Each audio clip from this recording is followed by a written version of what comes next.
Bir epizod var idi ki, sosial şəbəkələrdə də paylaşırlar. Görmüsən də o epizodu, Namiq Ələsgərovun, Emin Mahmudovun ayağına müdaxiləsi.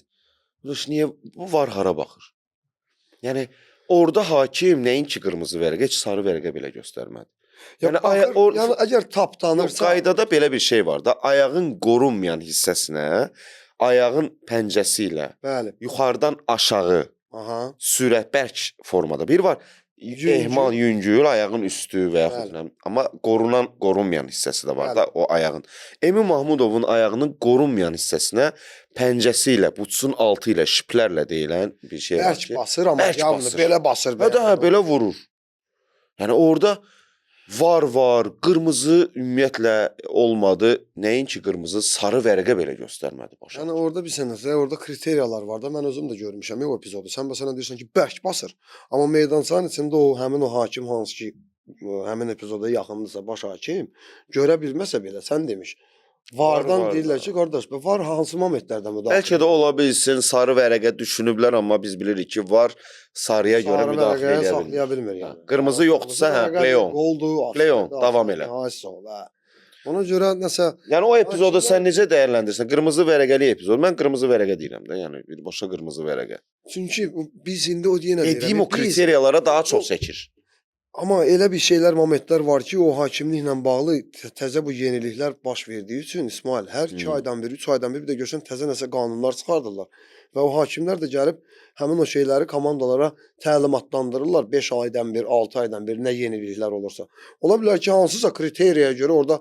Yaxşı, sualı belə deyim. Nəsə qərəz deyil. Sualı bu formada qoyum. O epizoda görə hakim qırmızı vərəqə göstərsəydi Namiq Ələsgərova, qınanacaqdı. Məncə yox.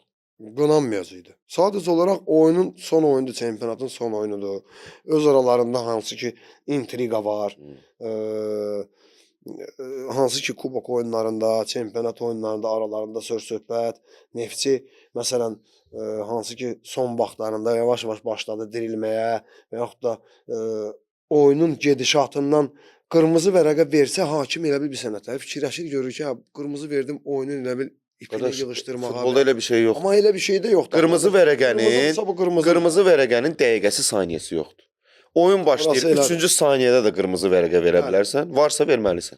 Yəni 90 üstə gəl 10-cu dəqiqədə də hesab lap 7-0 olsa belə yenə də qırmızıdırsa verməlisən. Sadəcə olaraq indi onu mən hakimin öhdəsinə buraxıram. İndi orada hakim əgər eləyibsə onu, hakimə nəzarət edənlər oyunun komissarı var. VAR sistemi var. Hansı ki orada oturan müdaxilə edirlər hakimə kömək. Tural Qurbanov idi baş hakim. Yəni orada nə baş verəcək? Ondan sonra Hakimlər Komitəsinin sədri götürüb cəzalandıracaq, balını aşağı mı yazacaq, reytinqini salacaq aşağı. Orada soranmasın. Onsuz da son bir ay ərzində Neftçi Sabah arasında bu birinci belə epizod deyil də. Neftçi Sabah Kubokun birinci oyununda da xatırlayırsan. Mikkelsin ayağını vuranda, Matias vuranda, sol şübhələrini yəni o da böyük bir səs-küyə səbəb olmuşdu.